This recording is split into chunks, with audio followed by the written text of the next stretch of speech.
Okay, so here we have the sheep heart. Right here we have the right auricle or atrium and the left auricle or atrium.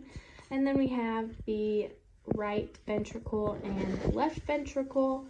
Then we move on to the anterior longitudinal sulcus, and that is this right here that carries blood vessels like veins and arteries. Then we move up to the pulmonary artery and vein. Here you can see these tiny little holes. Here is the pulmonary artery right there. It's a little bit bigger.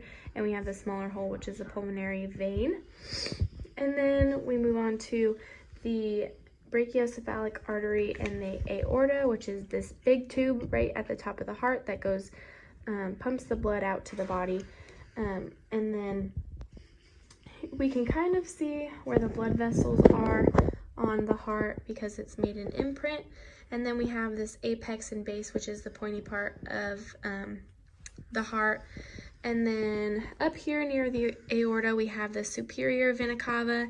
And on this heart, I couldn't find the inferior vena cava on the exterior. Okay, now for the internal anatomy. Here we have the tricuspid valve that's separating the right atrium and the right ventricle. Then we have the pulmonary valve over here, which is this little tiny, cute little tiny valve that goes into the left atrium. And then also on this side we have the mitral valve. Kind of cut it wrong, but it's in here. And then we go up to this side of the left ventricle, and you can see this is the aortic valve, and it'll shoot up into the aorta up here. And then we have the intraventricular septum, which is down inside here. If I would have cut the heart in half, you would see it would be separating it a little bit better.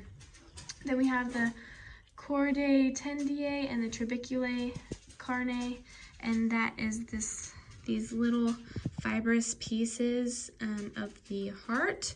And then since this is the left ventricle, it's the thickest side and it has the papillary muscle, and you can see that it's a lot thicker than the right ventricle. So that is it.